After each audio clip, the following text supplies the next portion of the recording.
Bonjour à tous. On va commencer le chapitre 4, mathématiques financières. Objectif, connaître les suites arithmétiques et géométriques et ses applications économiques. Connaître les séries arithmétiques et géométriques et ses applications économiques. Calculer les intérêts simples, calculer les intérêts composés. Calculer les taux annuels en pourcentage. Les suites et les séries arithmétiques et géométriques et ses applications économiques. Les suites arithmétiques et géométriques, on va commencer par les suites arithmétiques et géométriques. Définition.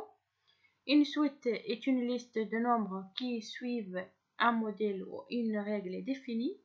Si la règle est que chaque terme après le premier est obtenu en ajoutant une constante d au terme précédent, alors la suite est appelée une suite arithmétique, telle que 2, 6, 10, 14, 18, 22, où d égale à 4 ici. D est connu comme la différence commune. Vous voyez ici que la différence entre 6 et 4, c'est le terme consécutif, c'est-à-dire 6 et 2, 10 et 6, différence entre 6 et 2. Donc, c'est pas 2 et 6, c'est 6 et 2 consécutifs. Donc, la différence du un plus 1 moins un. Donc, c'est 6 moins 2, c'est égal à 4. 10 moins 6, c'est égal à 4. 14 moins 10, c'est égal à 4. 18 moins 4, moins 14, c'est égal à 4. 22 moins 18, c'est égal à 4. Vous voyez ici que la différence est égale à une constante égale à 4. Donc, c'est la raison où la différence commune.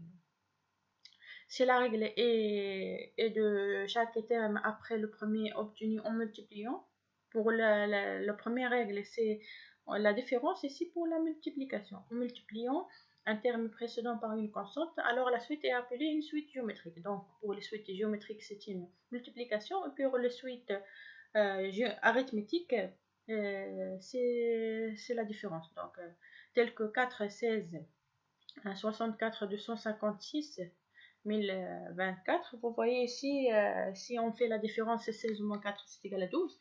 Et 64 moins 16, ce n'est pas égal à moins 12. Donc, ce n'est pas une suite arithmétique, mais c'est une suite géométrique, car 4 fois 4, c'est égal à quoi? C'est 16.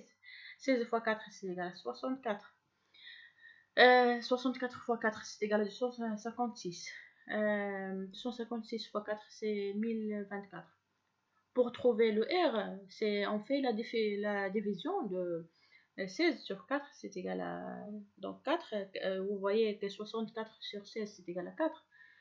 Et 256 sur 64, c'est égal à 4. Et 1024 sur 256, c'est égal à 4. Donc le R ici, c'est égal à 4 en faisant la division.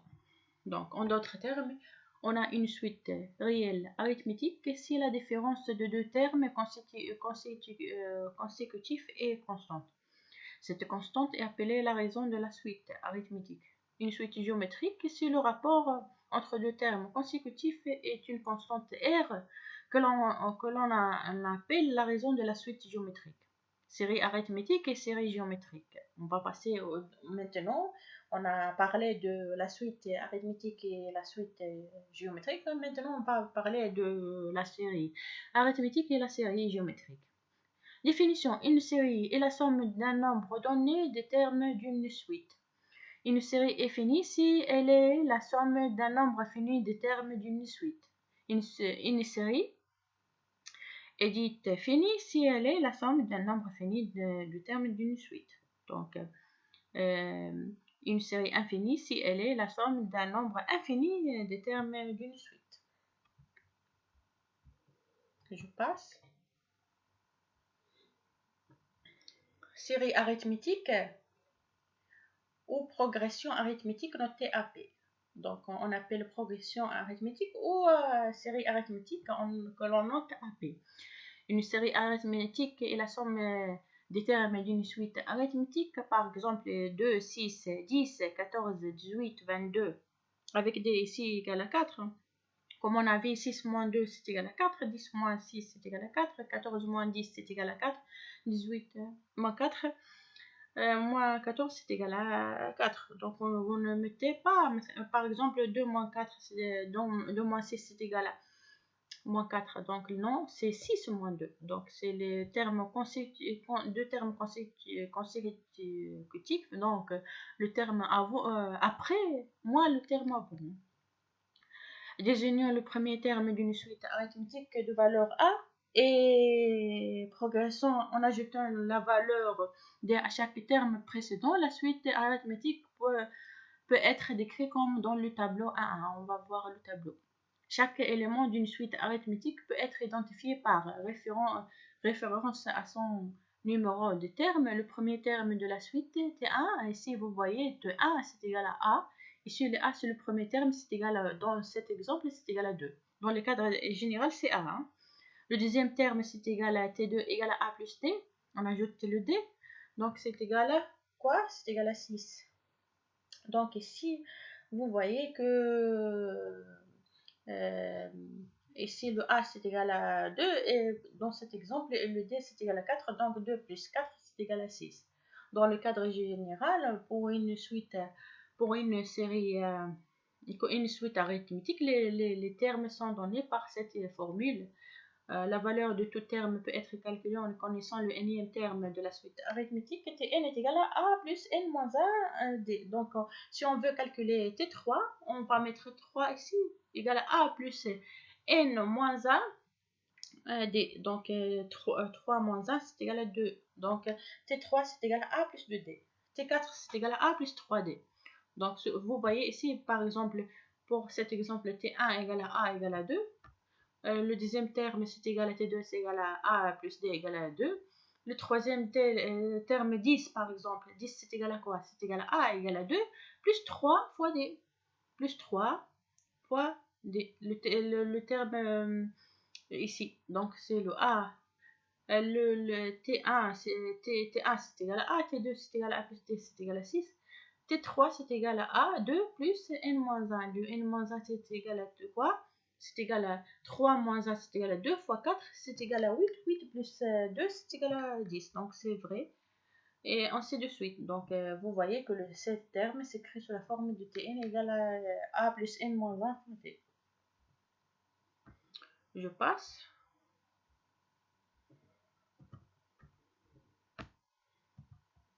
Donc, dans l'exemple ci-dessous, la valeur de 20e, comment on calcule la valeur de 20e terme? On utilise cette formule. Hein. En remplaçant le n par 20 ici. A plus n moins 1 d égale à 2 plus 20 moins 1 fois 4. Le 4, c'est la raison d. Donc, c'est égal à 78. La somme de n premiers termes Sn d'une série arithmétique. La somme ici, les termes sont donnés par cette formule, vous voyez ici, dans les termes sont donnés par cette formule.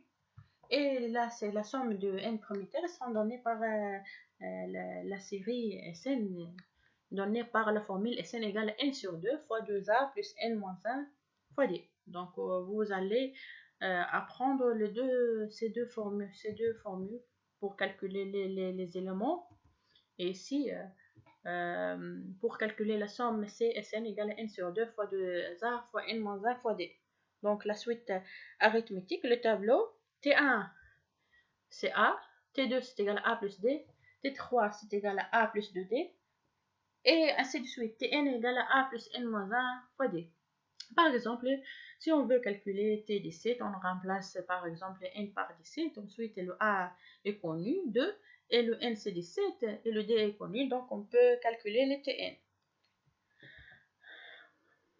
Donc, Tn c'est T17, par exemple, c'est égal à A plus 17 moins 1, c'est 16 fois D. Le A c'est 2 et le D c'est 4. On peut calculer comme on a fait pour le terme 20e. Donc, on place le 20 par 17. Je passe. Exemple, trouver la somme de 15 premiers termes de la série 20 plus 18 plus 16 plus 14, ainsi de suite. Donc, vous voyez ici, c'est une série arithmétique. Pourquoi 18 moins 20, c'est égal à moins 2. 16 moins 18, c'est égal à moins 2. 14 moins 16, c'est moins 2. Donc, vous voyez que la raison ici, c'est égal à 2, moins 2. Donc, il s'agit d'une série arithmétique puisque la différence d égale à moins 2. Le a, c'est le premier terme, c'est égal à 20. Le d ici, c'est égal à moins 2. Et le n, c'est égal à quoi? Ici, c'est 15. Donc, on va appliquer la formule pour trouver la somme. S15, c'est égal à n sur 2. Donc, 15 sur 2 fois 2a. Le a ici, c'est 20. Plus n moins 1, c'est égal à 15 moins 1 fois d. Le d ici, c'est moins 2. Donc, c'est 90.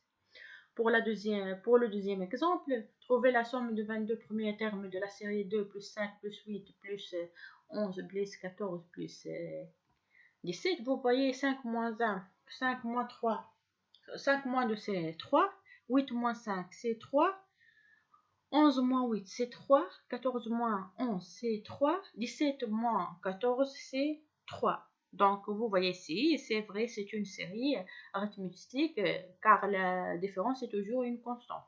Si par exemple, on remplace le 5 par 4, par exemple, elle ne devient pas une série arithmétique car la différence entre 4 et 2, c'est 2 et entre 8 et 4, c'est 4. Donc, c'est pas constant. Donc, ce n'est pas une série arithmétique si on remplace le 5 par 4. Donc, ici, c'est une série arithmétique puisque la différence est d égale à 3, donc a égale à 2, d égale à 3 et n égale à 22. On utilise la formule. S22, c'est égal à quoi? 22 sur 2 fois 2 fois a. Le a ici, c'est 2, plus n, c'est égal à 22 moins 1 fois d égale à 3. Ici, on trouve 737. Série géométrique aux progressions géométriques notées GP. Donc, pour les séries arithmétiques notées AP, les séries géométriques notées GP. Une série géométrique est la somme des termes d'une suite géométrique telle que 4 et 16, par exemple, 4 et 16, 64, 256, 1024, avec R égale à 4. Désignons le premier terme d'une suite géométrique de valeur A et progressant en multipliant le premier terme par un rapport commun R. La suite géométrique peut être écrite comme dans le tableau 1 et 2. On va voir le tableau. Dans ce modèle, on peut voir que lorsqu'un terme est divisé par le terme précédent, le résultat est un rapport commun, c'est-à-dire un rapport constant R. Le nème terme d'une série géométrique est donné Tn égale à A fois R à la puissance n-1. Donc, si on veut calculer les termes d'une suite géométrique, on utilise cette formule. Pour la somme, pareil pour la somme ici, on va utiliser ces formules. Je passe. La somme de n premiers termes d'une série géométrique est donnée par la formule Sn égale à A plus AR à la puissance 2 jusqu'à R à la puissance n-1. Donc, de n premiers termes. Si n égale à 20, donc on va remplacer le n par 20, donc il devient S19, c'est A plus AR2 jusqu'à AR à la puissance 19. Donc cette formule est égale à la formule 1, Sn égale à A fois 1 moins Rn sur 1 moins R, Sn égale à A fois Rn moins 1 sur R moins 1, si il est plus pratique d'utiliser la formule 1 lorsque R égale à 1. R inférieur à 1. Si R est inférieur à 1, on va utiliser la formule 1 pour que ce terme est positif et ce terme est positif. Et la formule 2 lorsque R est supérieur à 1. Donc lorsque R est supérieur à 1, car le numérateur est positif et le dénominateur est positif. Donc c'est pas faux si on utilise la formule 1, même si le R est positif, on trouve une partie négative et une partie négative. Donc la division devient positive. Donc c'est le plus commode d'utiliser la formule 1 lorsque R est inférieur à 1 et la formule 2 lorsque R est supérieur à 1. Donc c'est pour faciliter les choses. Tableau 1, 2, série géométrique. T1, le premier terme, c'est A. T2, AR. T3, AR à la puissance 2. Jusqu'à Tn égale à la puissance Rn moins 1. Donc, si on veut calculer par exemple T17, c'est A à la puissance R 17 moins 1, c'est A à la puissance R16. Donc, T17, c'est A à la puissance R16. Donc, c'est facile lorsqu'on connaît le A, le premier terme, et le R, la raison. Donc, on peut calculer les T19. Je passe.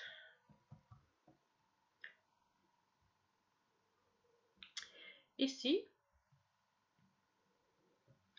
trouvez la somme de 12 premiers termes de la série. 4 plus 2 plus 1 plus 1 demi plus 1 sur 4. Vous voyez ici que ce n'est pas une série arithmétique, car la différence 2 moins 4, c'est égal à quoi? C'est égal à moins 2. Donc, 1 moins 2, c'est égal à moins 1. Donc, moins 2 différent de moins 1. Donc, ce n'est pas une série arithmétique. Donc, pourquoi elle est une série géométrique? Si on fait le rapport, 2 sur 4, c'est égal à 1 demi. 1 sur 2, vous voyez, on fait le rapport de deux termes consécutifs. L'après sur l'avant. Donc, 2 sur 4, c'est égal à quoi? 1 demi. 1 sur 2, c'est égal à 1 demi. 1 demi sur 1, c'est égal à 1 demi. 1 sur 4 sur 1 sur 2, c'est égal à 1 demi. Donc, c'est une série géométrique. Donc, le rapport ici, c'est 1 demi. Et le A, c'est égal à quoi? Le premier terme, c'est égal à 4, n égale à 12, donc on peut calculer la somme.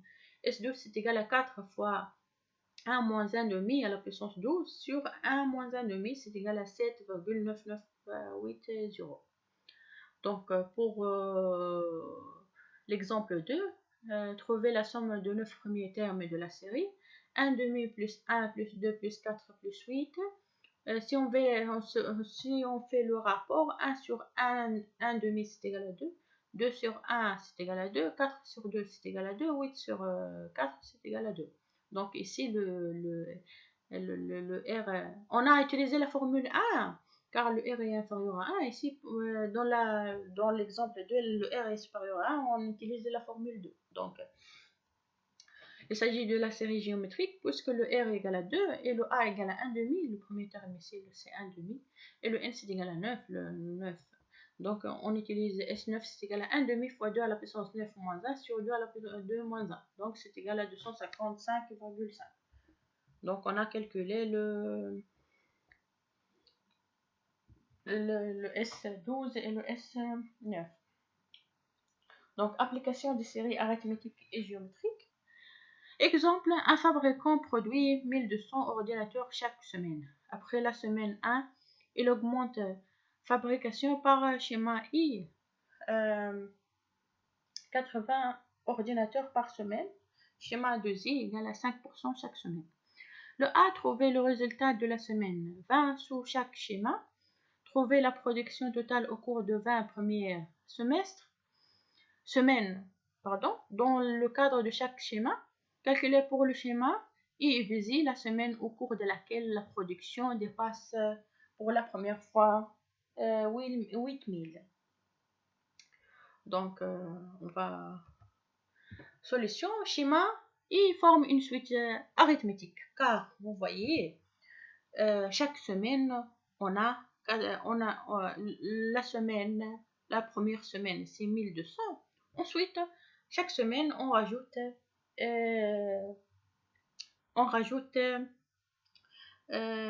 80. Donc, c'est la définition d'une série arithmétique. Donc, on ajoute pour la semaine 1, c'est 1200. La semaine 2, c'est 1200 plus D, c'est égal à ici 80. Pour la semaine 2, c'est égal à la semaine 3, c'est égal à 1200 plus 1080 plus 80, c'est égal à 2 fois 80, donc c'est ça. Donc c'est les termes d'une série arithmétique. Donc c'est facile de voir, c'est la forme d'une série arithmétique. A égale à 1200 et D égale à 80. Le schéma est une suite géométrique. A égale à 1200 Pour le schéma de Z est une suite géométrique, on va voir pourquoi. A égale à 1200 et le R c'est égal à 1,05. Comment on a trouvé le 1,05? En fait, si la production augmente de 5%, alors la production d'une semaine est la production de la semaine précédente plus 5% de la production de la semaine précédente. Donc c'est égal à donc QT plus 1. Donc la semaine de production, c'est la production QT plus 1, c'est égal à QT plus donc c'est égal à QT. Donc la production de la semaine T plus 1, c'est égal à quoi? C'est égal à la production de la semaine T plus 5% de la production de la semaine T. Donc c'est ça. Donc la production de la semaine T plus 1, c'est égal à la production de la semaine T plus 5%, la production de la semaine T. Donc QT plus 1, c'est égal à QT plus 5%, donc 5 sur 100 QT. Donc on va mettre QT en facteur. QT c'est fois 1 plus 5 sur 100. Donc c'est égal à QT. On fait la somme de ça et ça. Donc 1,05. Vous voyez QT plus 1 égale à QT fois 1,05. Donc le R c'est égal à quoi? Donc c'est égal à 1,05. Comment on a trouvé le R? Donc c'est une suite arithmétique car le rapport entre deux termes consécutifs QT plus 1 sur QT c'est égal à quoi? C'est égal à 1,05. C'est la raison. Donc R c'est égal à 1,05. C'est la définition d'une suite arithmétique. Donc ici, on a dit que le QT est la production de la semaine T et QT plus 1 est la production de la semaine QT plus 1. Je passe. La production de la semaine, comment on calcule la production de la semaine 20 et la valeur du terme numéro 20? Donc, la valeur du terme numéro 20, c'est la production de la semaine 20. La production totale sur 20 semaines est la somme de 20 premières semaines. La production totale sur 20 semaines est la somme de 20 premières productions hebdomadaires. Donc, vous voyez que la production totale, c'est la somme. La production de la semaine, c'est le terme numéro 20. Donc, sous le schéma I, utilisez les formules AP pour calculer les termes numéro 20. Et la somme, on va utiliser les formules AP pour le schéma I, car c'est une série arithmétique. Et le schéma et les formules GP pour le schéma de Z, car c'est une série géométrique. Sur le schéma I, utilisez les formules AP pour calculer les termes numéro 20 et la somme des termes de 20 premiers termes respectivement, tandis que sous le schéma de Z, utilisez les GP formules pour calculer le terme 20 et la somme des 20 premiers termes respectivement. Le calcul sont les suivants. On va utiliser donc ces deux formules. Vous voyez ici ces deux formules pour les séries arithmétiques, c'est Tn pour calculer le nème terme. Et la somme, c'est cette formule pour les séries géométriques. Les termes sont calculés de Tn égale à la puissance A fois R à la puissance n-1. Et en utilisant les sommes suivant le R est la première formule ou la deuxième formule. Donc ici, la production comme le schéma I c'est une suite arithmétique, on va utiliser la formule de termes pour les AP. Donc la production de la semaine N est A plus N-1 fois D. Donc en semaine 20 égale à quoi? Le A c'est 1200, car on a initialement 1200, donc le semaine 1 c'est 1200. Vous voyez ici, je veux revenir, oui, je veux revenir ici. Donc vous voyez ici que un fabricant produit 1200 pour chaque semaine. Donc après la semaine 1, il augmente donc chaque semaine 1200 et il augmente la fabrication par 1080. Donc 1200 c'est le A. Donc le A ici c'est 1200 plus 20 moins 1. 20 moins 1, N moins 1, 20. 20 moins 1 fois D c'est 80, donc 2720. La production totale en une semaine, donc la production totale en une semaine est Sn égale à N sur 2 fois 2A plus N moins 1 fois D. Donc en 20 semaines, c'est égal à quoi? On va remplacer le N par 20. 20 sur 2, 2 fois A de 1200, plus 20 moins 1 fois 80, on trouve 10 fois 200, 2400 plus 19 fois 80.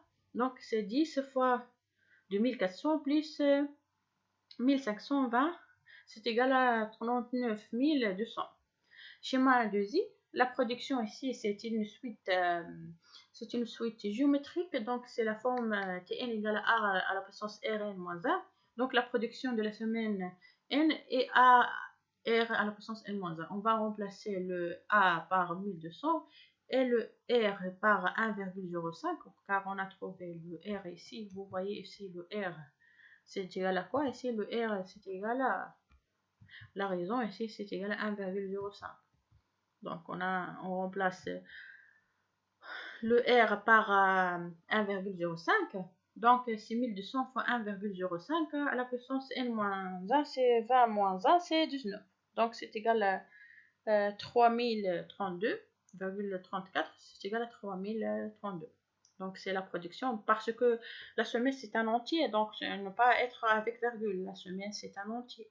La production totale en n semaines est Sn, la somme, on va faire la somme, le Sn c'est égal à A fois R à la puissance n-1. On va utiliser la formule 2 car le R ici c'est supérieur à 1, donc supérieur à, c'est égal à 1,05. Donc Sn S20 c'est égal à quoi?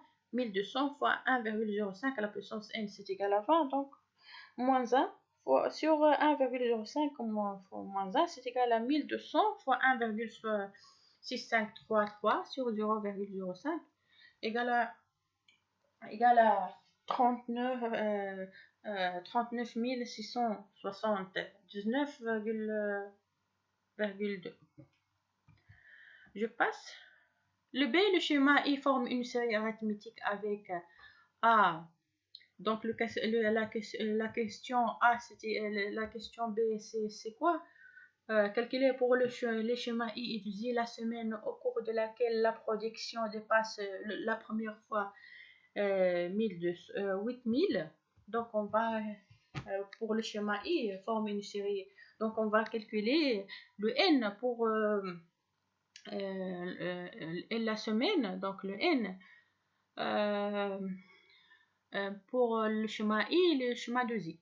Le schéma I forme une série arithmétique avec A égale à 1200 et D égale à 80. Chaque numéro du terme de la série représente la semaine correspondante.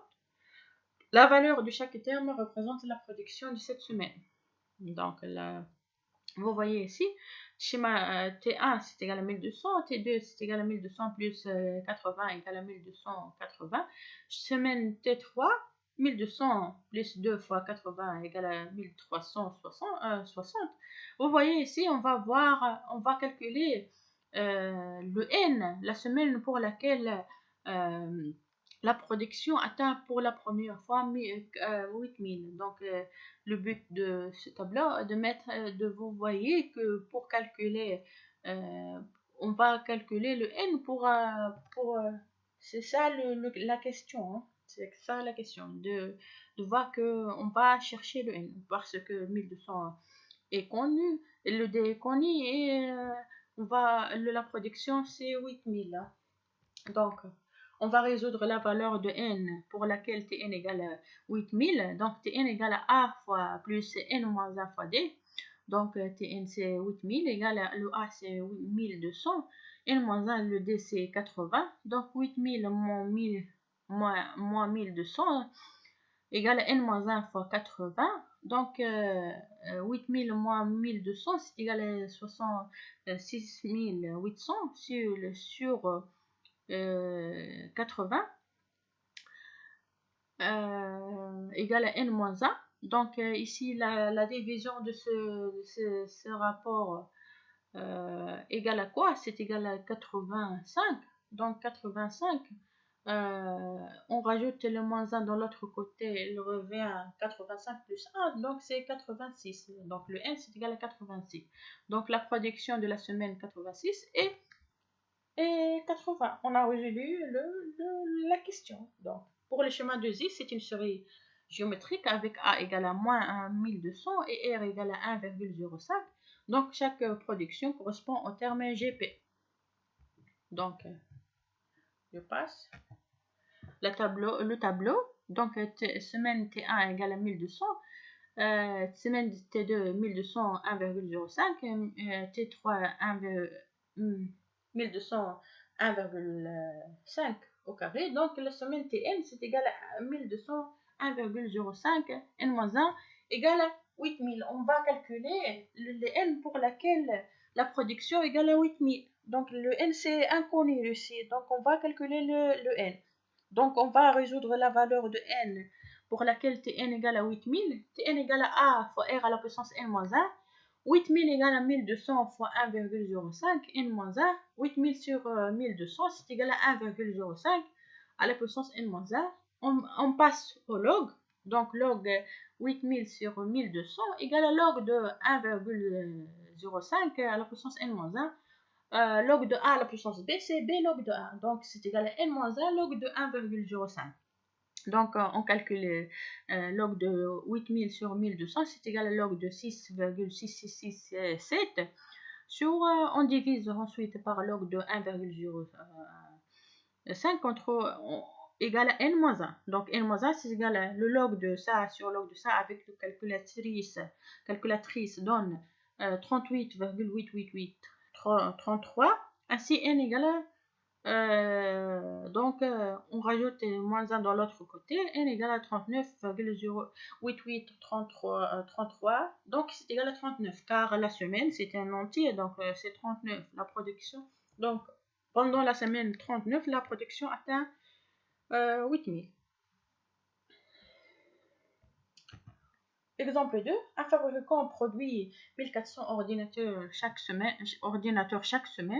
Après la semaine 1, il augmente la fabrication par 50 ordinateurs par semaine, de 2% chaque semaine. Trouvez le résultat de la semaine 10 sous chaque schéma. Trouvez la production totale au cours des 2 premières semaines dans le cadre de chaque schéma. Calculez pour les schémas I et 2I la semaine au cours de laquelle la production dépasse pour la première fois 6000. Donc pareil, le schéma I forme une suite arithmétique A égale à 1400 et D égale à 50. Le schéma il est une suite géométrique A égale à 1400, R égale à 1,02.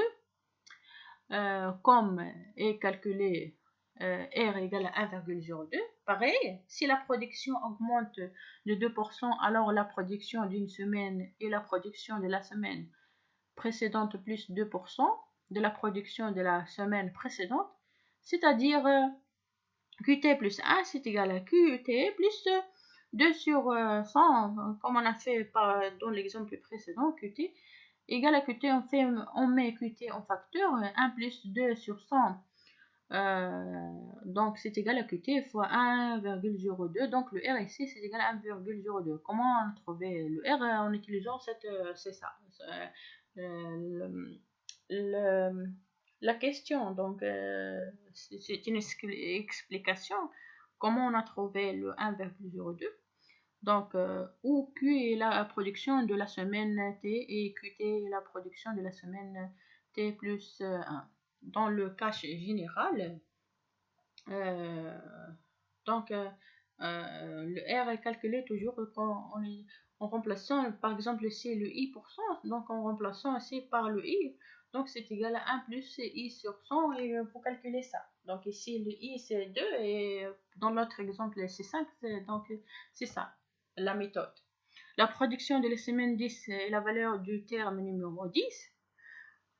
La production totale sur 10 semaines est la somme des 10 premières productions hebdomadaires. Sur le schéma I, utilisez la formule AP pour calculer le terme numéro 10 et la somme des 10 premiers termes respectivement, tandis que sous le schéma de Z, utilisez le GP formule pour calculer le terme 10 et la somme des 20 premiers termes respectivement. Les calculs sont les suivants. Schéma I, la production de la semaine N est A plus N-1 fois D, car c'est une série arithmétique. Donc en semaine 10, on remplace le A par 1400, plus le N c'est 10, moins 1, le D c'est 50, donc c'est 1850. Donc la production totale en N semaines est SN égale à N sur 2 fois 2A plus N moins 1 fois D, avec le A c'est le premier terme, et le N c'est le nombre de semaines, et D c'est la raison donc, de la série arithmétique. Donc en 10 semaines, S10 c'est égal à 10 sur 2 fois 2 fois 1400 plus 10 moins 1 fois 50 c'est égal à 5 fois 2800 plus 9 fois 50 c'est égal à 5 fois 2800 plus 450 c'est égal à 16250. Schéma de Z, la production de la semaine N est, car le schéma de Z c'est une série arithmétique, donc c'est la forme A fois R à la puissance N-1. Donc la production de la semaine N est A R à la puissance N-1, les termes. Donc pendant la semaine 10 est 1400 fois 1,02 N-1 c'est égal à 10 moins 1 c'est égal à 9. Donc c'est égal à 16.073,12. La production totale en N semaines est SN égale à ici, le R est comment il est supérieur à 1, donc on va utiliser la formule 2, A fois R à la puissance N-1 sur R moins 1. Donc on remplace le N par 10. S10 c'est égal à, le A c'est 1400 fois 1,0, le R c'est 1,02 fois à la puissance 10 moins 1 sur 1,02 moins 1. Donc c'est 1400 fois 0,21899 sur 0,02, c'est égal à 15 329,3. Le schéma est une série arithmétique avec A égale à 1400 et D égale à 50. Chaque numéro du terme de la série représente la semaine correspondante. La valeur de chaque terme représente la production de cette semaine, c'est-à-dire ici la production c'est quoi? Ici pour la semaine T1 c'est égal à 1400. Pour la semaine T2 c'est 1400 plus 50, c'est 1450. T3 c'est 1400 plus 2 fois 5 c'est égal à 1500. Ainsi de suite, pour Tn égale à la semaine n, on va chercher le n pour laquelle la production atteint 6000. Donc 1400 plus n-1 fois 50 égale à 6000. Donc l'inconnu ici, c'est la semaine qui est le n. Hein. Donc on va résoudre la valeur de n, semaine n pour laquelle Tn égale à 6000. Tn égale à A plus n-1 fois D. 6000 égale à 1400 plus n-1 fois 50. Donc 6000 moins 400, c'est égal à n-1. N-1, on va mettre le 1400 dans l'autre côté. Donc 6000 moins 400, c'est n-1 fois 50. Ensuite, 6000 moins 1400, c'est égal à 4600. On va diviser ensuite par 50. On trouve 92, donc c'est égal à n-1. On rajoute le moins 1 de l'autre côté, on trouve que le n égale à 93. Donc la production de la semaine 93 est 6000. Pour le schéma de Z, la série est géométrique avec A égale à 1400 et R égale à 1,02. Donc on fait le tableau comme pour la série arithmétique. Pour la semaine T1, c'est 1400. Pour la semaine T2, c'est 1400 fois R, c'est égal à 1400 fois 1,02. Pour la semaine T3, c'est 1400 1,02 à la puissance 2. Ici, c'est la formule de terme d'une série arithmétique. Donc, ici, c'est A R à la puissance n-1. Donc, on remplace le n par exemple, 3, on trouve ça. Hein. Donc, ainsi de suite, jusqu'à Tn égale à 1400, 1,02 n-1. Donc, le but, c'est, on va résoudre la valeur de n de la semaine n pour laquelle Tn atteint 6000 pour la première fois. Tn égale à A plus n-1 fois D. Donc, 6000 égale à 1400 plus n-1 fois 50. 6000 moins 1400, c'est égal à n-1 fois 50. Ensuite, pardon, j'ai revenu au même exemple. Donc ici, c'est ça pour les séries arithmétiques. Ici, c'est pour la série géométrique. On a résolu ça. Pardon, j'ai revenu à la même démarche. Hein. Ici, on va résoudre la valeur de n pour laquelle Tn égale à 6000. Pour la suite arithmétique, géométrique ici, Tn égale à A à la puissance Rn-1. 6000 égale à 1400 fois 1,02 n à la puissance n-1. On divise par 1400. Donc, 6000 sur 1400, c'est égal à 1,02 à la puissance n-1. Donc, log de 6000 sur 1400, c'est égal à log de 1,02 à la puissance n-1, comme on a fait précédemment. Donc, log de A à la puissance B, c'est B log de A. Donc, log de 6000 sur 1400, c'est égal à n-1 log 1,02. Donc, ensuite, j'ai calculé ça, c'est égal à log de 4,2857 sur log de 1,02 égale à n-1. J'ai calculé ça, c'est égal à 73,48 94. Donc, le n-1 c'est égal à quoi? C'est 74. Car la semaine, c'est un nombre entier, donc elle ne peut pas être avec le virgule. Pendant la semaine 74, la production atteint 6000. Donc les intérêts, on passe aux intérêts simples, intérêts composés et le taux annuel en pourcentage. Donc, les intérêts simples, l'intérêt simple est un pourcentage fixe du principal P0 qui est versé à un investisseur chaque année, quel que soit le nombre d'années pendant lequel le principal a été laissé en dépôt, c'est-à-dire que l'argent investi à intérêt simple augmentera en valeur du même montant chaque année. En d'autres termes, les intérêts simples sont des intérêts calculés uniquement sur le montant d'un capital sans prendre en compte les intérêts intérieurs. Alors, si l'investisseur reçoit un montant annuel fixe I% de P0, puis le montant des intérêts simples I su sur T années est donné par la formule I égale à grand I égale à P0 fois I fois T. Donc, c'est ça les intérêts simples. I, c'est égal à P0 fois I fois T.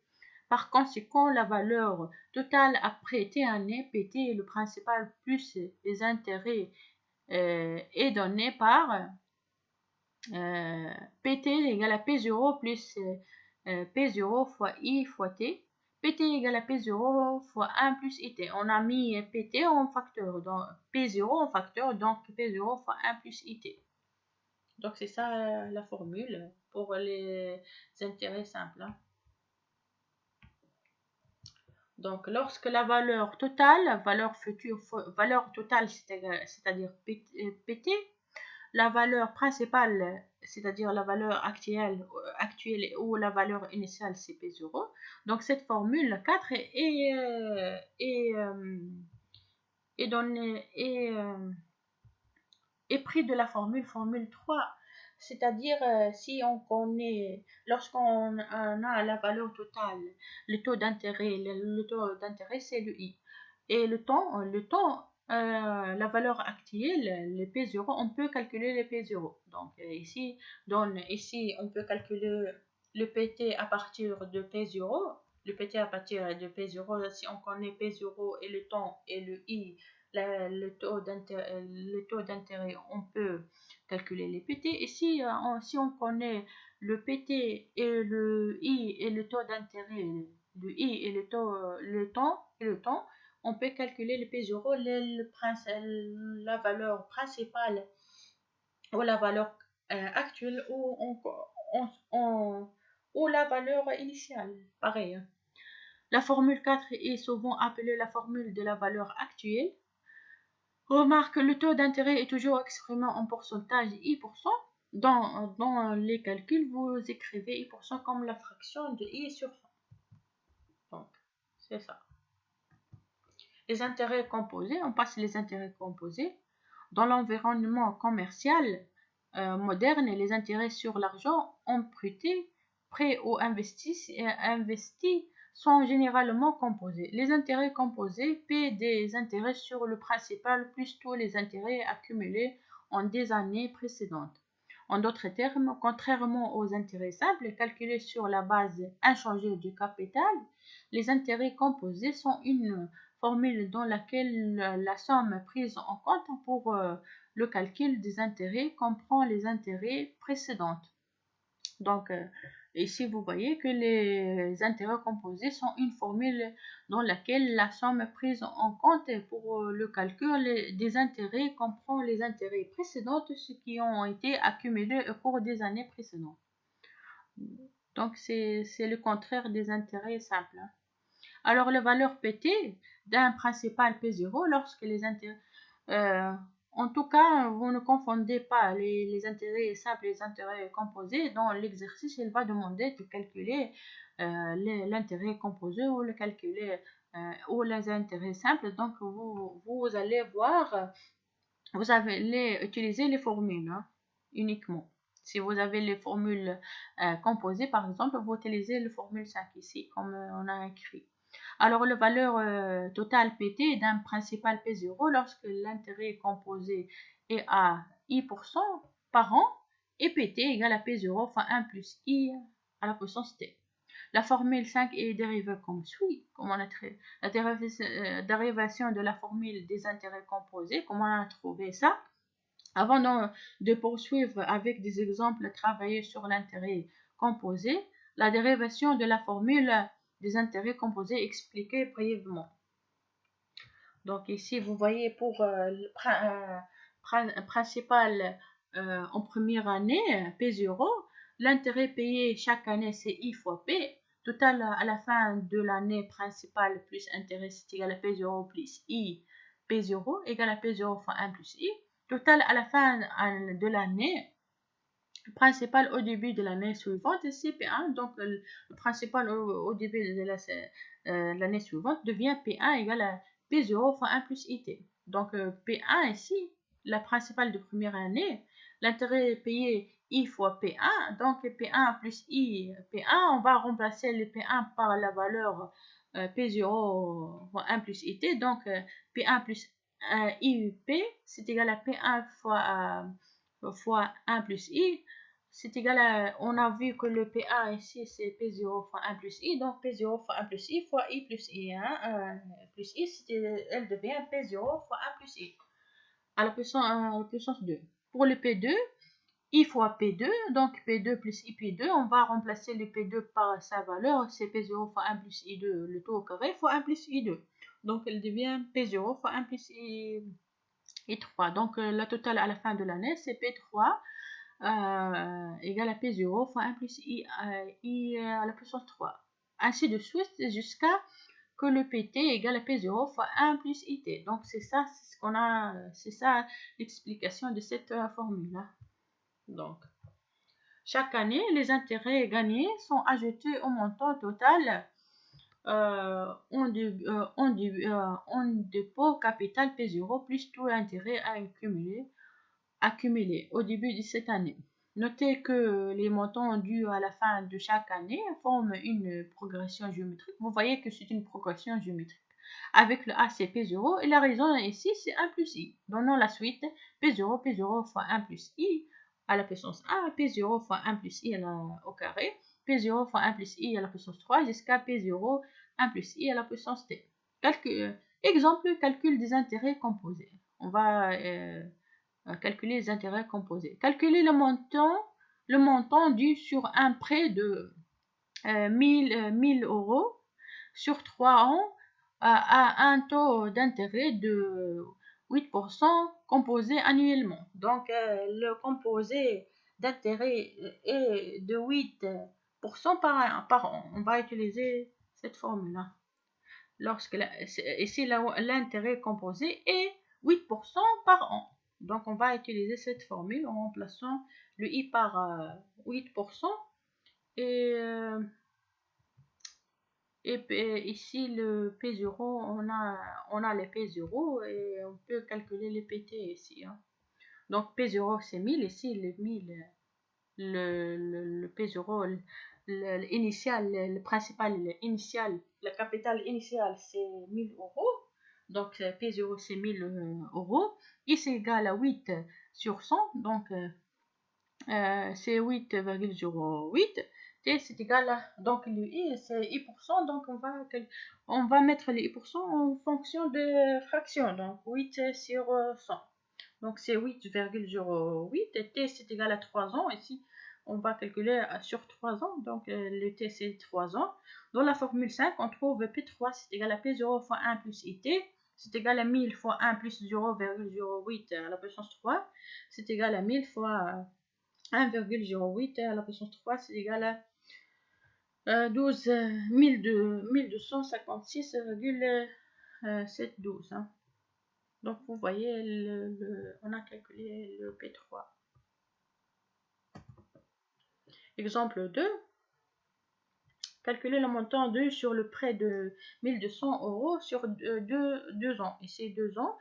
À un taux d'intérêt 5%. Ici, 5%, c'est le I, donc le P0, c'est 1200. Le I, c'est 5 sur 100. Et T, c'est égal à quoi? C'est égal à 2 ans. Donc, d'après la formule, P2, c'est égal à P0 fois 1 plus IT, c'est égal à 1200 fois 1 plus 0,05 au carré, c'est égal à 1000 fois 1,05, le tout au carré, c'est égal à 1102,5. Exemple 3, calculer le montant dû sur un prêt de 1400 euros sur 5 ans à un taux d'intérêt 3%. Donc, le P0, c'est égal à 1400 ici, et le I, c'est égal à 2 sur... non, c'est égal à 3, c'est égal à 3 sur 100 ici. On va remplacer... j'ai commis quelques erreurs ici, donc 3 sur 100, donc c'est égal à 0,03. Ici, vous remplacez ici, c'est pas 2, c'est égal à 3 ici. Donc le t est égal à 5. Et si on applique ici, je vais corriger ça en PDF. Donc ici, c'est 3, donc le résultat va changer ici. Donc ici, c'est égal à 0,03, car on a 3% ici. Ce n'est pas 2%. Donc, ainsi de suite. Donc, on a calculé P5 et on a trouvé le résultat. Donc, je vais corriger ça en PDF. Hein. Actualisation selon les intérêts composés. En d'autres mots, la valeur future capitale accumulée ainsi que la durée de placement au nombre de périodes sont connues, alors que la valeur actuelle capital initial est inconnue. Donc, ici, le but de cet exercice, c'est de calculer P0. Hein. Donc, la valeur actuelle d'une somme future PT. Donc, la valeur, en d'autres, actualisée selon les intérêts composés, c'est-à-dire, on va calculer les P0. Hein. En d'autres mots, la valeur future capital accumulé ainsi que la durée du placement nombre de périodes sont connues, alors que la valeur actuelle au capital initial, c'est le P0, est inconnue. Il s'agit de l'opération inverse de la capitalisation. La valeur actuelle d'une somme future PT est le montant qui, lorsque est mis en dépôt T0 à I% taux d'intérêt, atteindra la valeur de P après T en la valeur actuelle P0. Donc, vous allez utiliser cette formule donc, pour calculer en réarrangeant la formule des intérêts composés. PT égale à P0 fois 1 plus IT. Donc, le P0, c'est égal à quoi? C'est égal à PT divisé par 1 plus IT à la puissance 1 plus I à la puissance T. Donc, c'est ça. Je passe. Valeur future et actuelle avec intérêt composé. 5 000 euros sont investis à 8% d'intérêt composé par an pendant 3 ans. Calculer la valeur de l'investissement au bout de 3 ans. Calculer la valeur actuelle. Donc, le but de la première question, c'est calculer la valeur d'investissement au bout de 3 ans. Donc, c'est P3. Et calculer la valeur actuelle, c'est-à-dire initiale. Donc, on va calculer P0, on va utiliser la formule 5. Donc, c'est ça. De 6298,5 euros, de 15 000 euros en 3 ans lorsque le taux d'actualisation est de 8%. Donc, c'est ça. Pour les solutions P0, ici c'est 50 euros. I égale à 8 sur 100, c'est 0,03. T égale à 3 en utilisant la formule. Ici, on va calculer la valeur d'investissement au bout de 3 ans, c'est-à-dire le P3. Donc, P3, c'est égal à P0 fois 1 plus I à la puissance T. C'est 5000 fois 1 plus 0,08 à la puissance 3, c'est égal à 5000 fois 1,08 à la puissance 3, c'est égal à 5000 fois 1,2597. C'est égal à 6298,5. On a trouvé le P3. La valeur actuelle de recevoir 6288,5 et 15 000 euros en 3 ans à un taux d'actualisation de 8% et à calculer à l'aide de la formule 5. Donc la valeur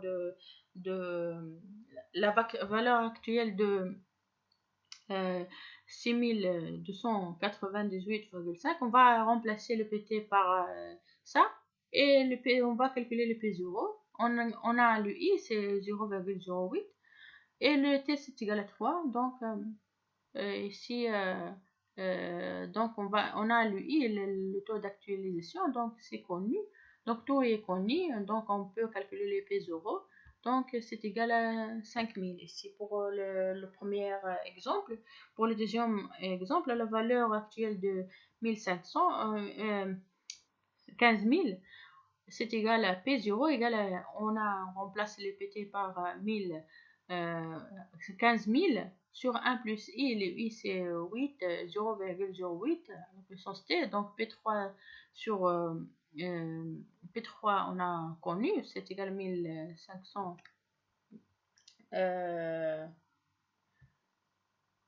sur 1,08. Donc, on trouve ce résultat. Donc, on a le P0 aussi pour la valeur actuelle de 6298,5 et la valeur actuelle de 15 000. Je passe. Autre application de la formule des intérêts composés. Dans la formule des intérêts composés, il y a 4 variables P0, P1, PT et I et T. Si 3 de ces variables sont données, la quatrième peut être déterminée. Donc, cette formule donne une relation entre les PT, les P0, les I et les T. Donc, si on connaît les P0, les I et les T, on peut calculer les PT. Si on connaît on peut calculer le I et le taux. Ainsi, le taux ici, par exemple, ici, ici, la formule donne une relation entre les I et les PT et les P0. Comment on a trouvé ça? Donc, dans la formule des intérêts composés, il y a 4 variables P0, PT et I et T. P0, c'est la valeur actuelle initiale et PT, c'est la valeur totale. I, c'est le taux d'intérêt et T, le temps. Si 3 de ces variables sont données, le quatrième peut être déterminé en utilisant la formule, c'est ça. Donc, dans certains cas, vous aurez besoin de règles pour les index et les logs. Par exemple, une expression générale pour I peut être dérivée. PT égale à P0, 1 plus IT. I à la puissance t, donc le 1 plus it c'est égal à pt sur p0. Ensuite 1 plus it, on va mettre une formule avec le i, donc ici le i c'est le taux, donc 1 plus i c'est égal à pt sur p0 à la puissance 1 sur t, car on a ici c'est 1 plus i à la puissance t c'est égal à pt sur p0, donc la racine de t, ici c'est 1 plus i, c'est égal à la racine de t de pt sur p0, donc on va mettre le 1 dans l'autre côté, le i devient la racine de pt sur p0 moins 1, donc c'est ça. Cependant, à long terme, vous aurez de mal à vous souvenir de toutes ces formules. Donc, pour résoudre une variable inconnue, substituez les valeurs données des autres variables dans la formule des intérêts de composés. Donc, si vous avez de mal de comprendre ça, donc vous devez utiliser uniquement cette formule si vous allez calculer l'i, parce que le t est connu et le 0 et le P0 est connu, PT est connu, P0 est connu et le T est connu, on peut connaître le I. Donc c'est facile d'utiliser cette formule uniquement sans passer par ça, mais si vous vous souvenez de ça, vous pouvez l'utiliser. Donc, exemple, calcul des taux d'intérêt composés de la période de temps et de la période de temps. Donc, les périodes de temps, ici, on va utiliser cette formule toujours. Trouver le taux d'intérêt composé requis pour que 10 000 euros atteint 20 000 en 6 années. Une banque verse un intérêt de 7,5% composé annuellement. Combien de temps faudra-t-il pour 10 000 euros pour passer à 20 000 euros? Donc, pour le A, calculons I lorsque P0, le taux d'intérêt, donc on va calculer le I. Donc, on va utiliser la formule 6. Ou bien si, la formule C, on peut utiliser ça aussi. Et on peut utiliser ça.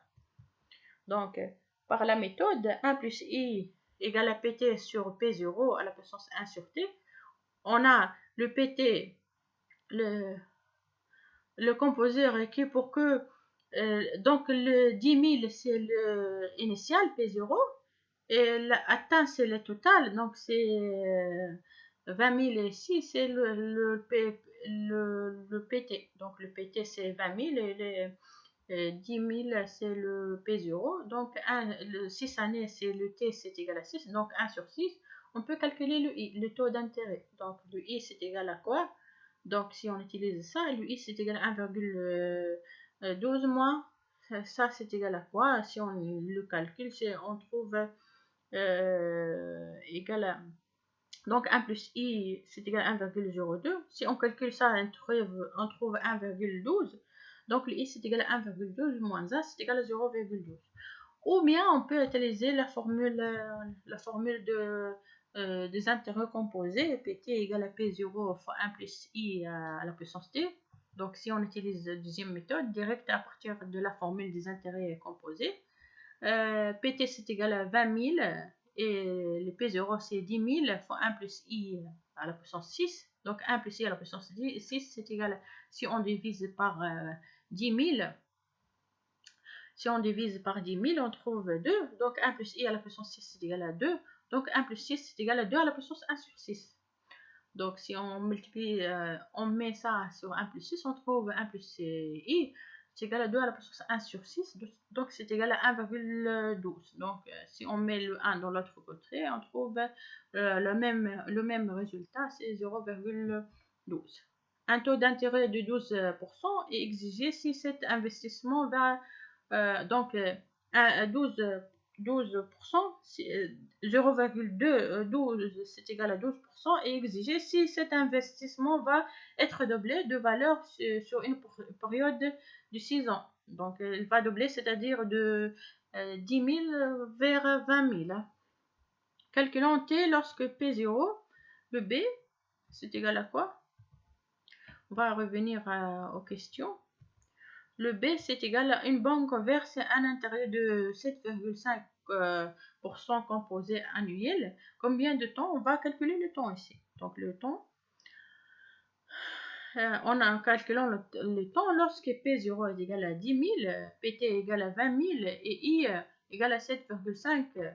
Donc sur 10 égale à 0,075. Donc en remplaçant la valeur donnée dans la formule 5, la valeur des composés, des intérêts composés, 20 000 c'est égal à 10 000 fois 1 plus 0,0775 à la puissance t. 20 000 sur 10 000 c'est égal à 2, c'est égal à 1,075 à la puissance t. On applique le log. Log de 2 c'est égal à log de 1,075 à la puissance t. Log de a à la puissance b c'est égal à b log. Voilà, donc c'était log de 1,075. Donc c'était égal à log de 2 sur log de 1,75. Donc c'est égal à 9,5844.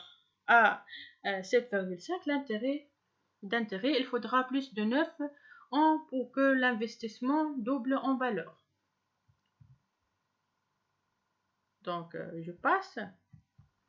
Évaluation lorsque les intérêts sont composés plusieurs fois par an. Donc, on a vu les intérêts composés par an, une seule fois par an. Donc, on va passer à les intérêts sont composés plusieurs fois par an.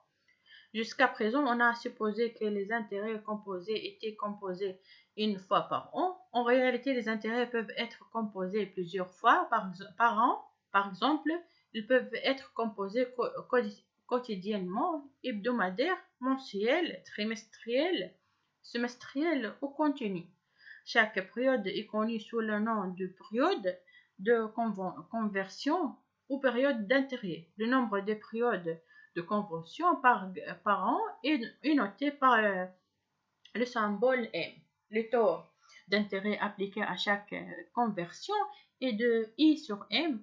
Par exemple, un investissement composé 12 fois par an aura 12 périodes de conversion. Donc, si un investissement sur 5 ans était composé 12 fois par an, alors l'investissement sera avec 60 périodes de conversion, c'est-à-dire N égale à M fois T. Donc, où le M, c'est égal à quoi? Où le N, nombre total de périodes de conversion, M est égal à période de conversion par an. T, c'est le nombre d'années. La valeur, ici, donc la valeur des composés d'intérêt de l'investissement à la fin de n période de conversion est donnée par PT égale à P0 fois 1 plus I sur M à la puissance F. Donc, si l'intérêt sont composés plusieurs fois, mais pas une seule fois, donc par an, donc la formule devient ça. PT égale à P0 fois 1 plus I sur M à la puissance M. N, c'est égal à P0 fois 1 plus I sur M à la puissance M fois T, car le N, c'est égal à M fois T ici. Donc, c'est ça. Exemple, répartition quotidienne, mensuelle et semestrielle. Quotidienne, c'est-à-dire jour par jour. Hein. Donc, 5 000 euros sont investis pendant 3 ans à 8% par an, composé semestriel. C'est composé semestriel ici. Donc, les taux d'intérêt composés sont composés semestriellement. Donc, calculer la valeur totale de l'investissement, comparer le rendement de l'investissement lorsque les intérêts sont composés annuellement, à cela lorsque les intérêts sont composés semestriels. Donc, on va comparer les intérêts composés par an à les intérêts composés semestriels. Hein. Donc, je passe. Donc, calculer la valeur totale de l'investissement lorsque sont composés mensuellement, quotidiennement, supposons que chaque année se décompose de 365 jours. Solution P0 est égal à 5 000 euros. I égale à 8 sur 100, c'est 0,08. T égale à 3. et m égale à 2. Pourquoi le t égale à 3? Car on a 3 ans et le m égale à 2. On a divisé un an par 2 semestres semestriels, c'est-à-dire 2 semestres. Donc, l'an est divisé par 2. Donc, c'est ici, le m égale à 2 et l'été, on a en 3 ans, donc l'été, c'est égal à 3. Donc, le n, c'est égal à m fois t. Donc, c'est 6 périodes de conversion. Et calculé comme suit, pt égale à p0 fois 1 plus c. On a dit que le i, c'est égal à 8 sur 100.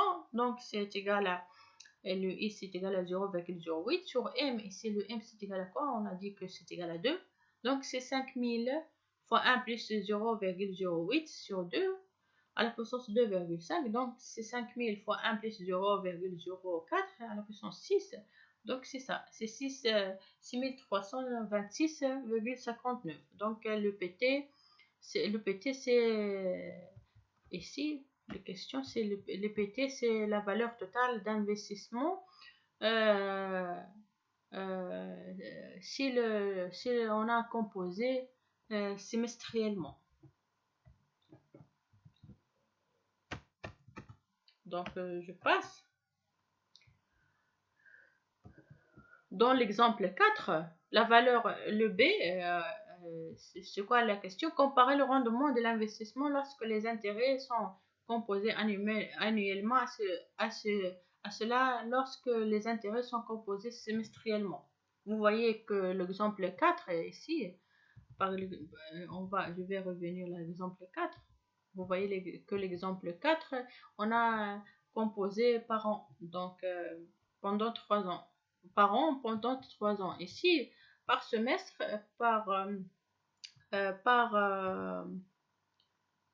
je vais revenir. Ici, par an, composé semestriellement. Donc ici, vous voyez que c'est le même exemple, mais si on calculait la valeur totale de 5% après 3 ans composé annuellement était 6298,5 lorsque le même investissement est composé semestriellement. La valeur totale est de 26,59, soit un gain. Donc, on a un gain de 28,09 euros par rapport à la valeur lorsque composée annuelle. Donc, l'investissement composé semestriellement donne un gain plus de 28,09 par rapport à la valeur lorsque composée annuellement, par an, c'est-à-dire annuellement. La valeur de l'investissement au bout de 3 ans pour le compte mensuel et quotidien, la composition est calculée comme suit. Composition mensuelle. Composition mensuelle, l'année, combien de mois? C'est-à-dire 12. Donc, le M, c'est égal à 12. L'année, en 3 années, donc le N, c'est égal à M fois T, c'est égal à 12 fois 3, c'est égal à 36. Donc, le P3, c'est égal à quoi? C'est 5000 fois 1 plus 0,08. Le P3, c'est égal à P0 fois 1 plus I sur M fois T. Donc, on a utilisé cette formule composée par semestriel ou mensuel ou au quotidien. On utilise cette formule pour le composé d'intérêt par an. Donc, on utilise la formule P3 égale à P0 fois 1 plus I à la puissance T. Hein. Donc, c'est ça. Ici, P3 égale à P0 fois 1 plus I sur M à la puissance M fois T. Donc, P3, c'est égal à 5000 fois 1 plus 0,08 sur 12 à la puissance M fois T, c'est égal à 36. Donc, c'est 5000 fois 1,2702, c'est égal à 6351. Donc, on a calculé, c'est égal à 6351, donc P3. Donc, c'est un gain de quoi? C'est 6351 6351 moins 6298,5, c'est égal à 52. C'est égal à 52,5 euros de plus que lorsque les intérêts sont composés annuels. Donc ici, vous voyez que même les compositions mensuelles donnent un gain plus que lorsque les intérêts sont composés annuellement. Ici, vous voyez, ça c'est 6298,5, c'est l'intérêt composé annuellement. Mais lorsque l'intérêt est composé mensuellement, c'est égal à 6351. Vous voyez, c'est plus grand que celle pour les intérêts composés annuellement.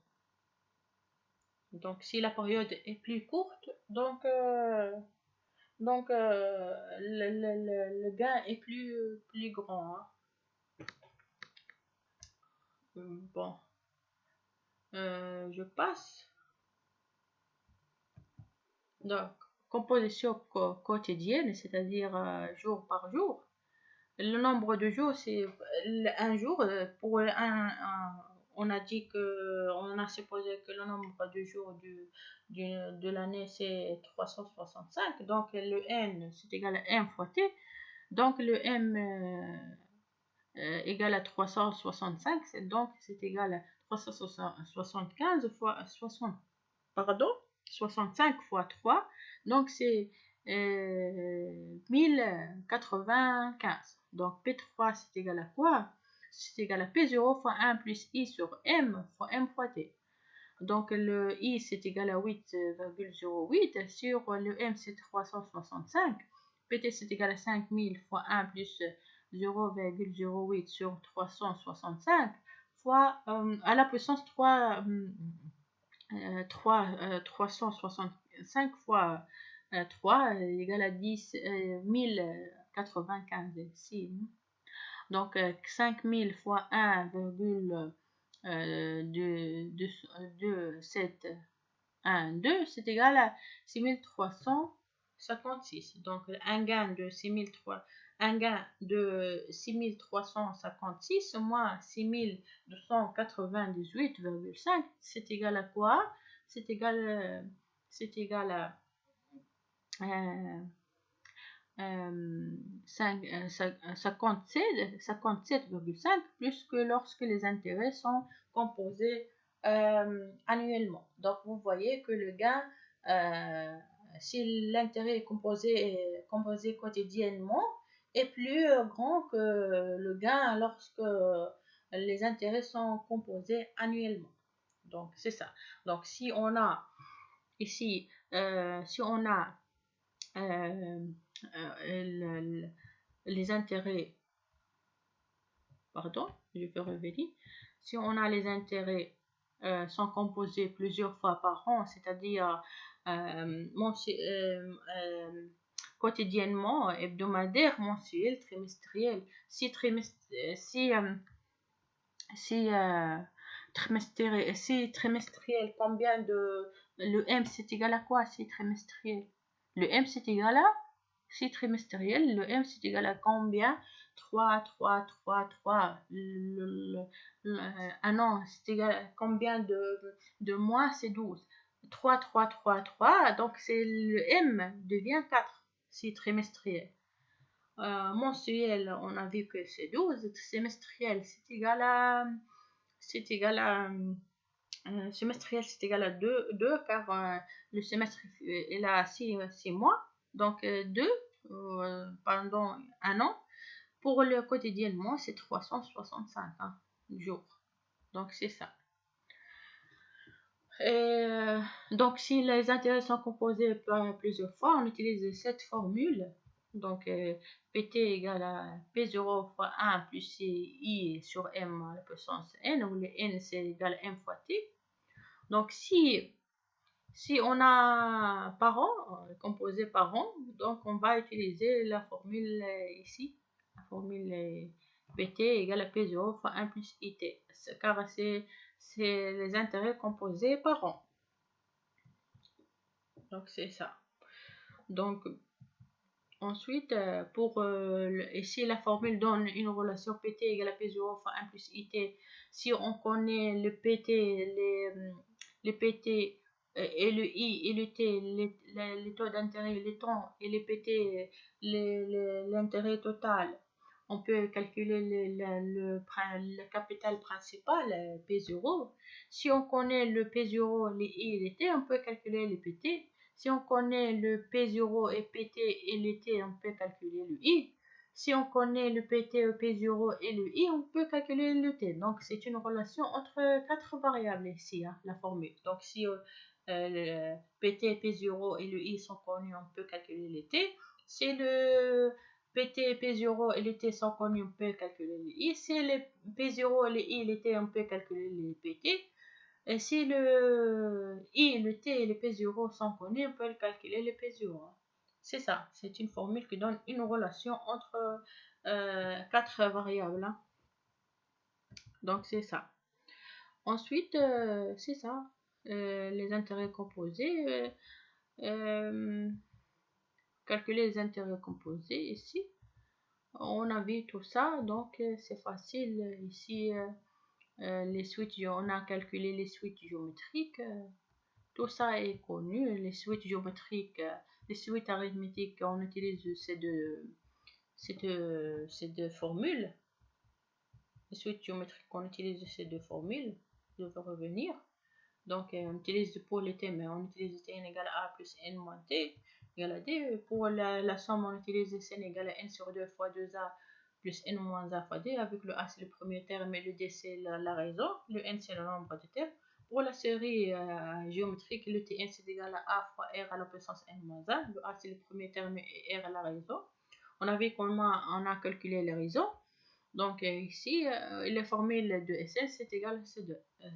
Sn égale à la formule 1 si le R est inférieur à 1 et Sn égale à la formule 2 si le R est supérieur à 1. Donc c'est ça. On a fini la partie 1 du chapitre 4. On va continuer la semaine prochaine le partie 2. Donc vous voyez ici que on a utilisé le log et c'est facile de comment calculer le Q ici, hein.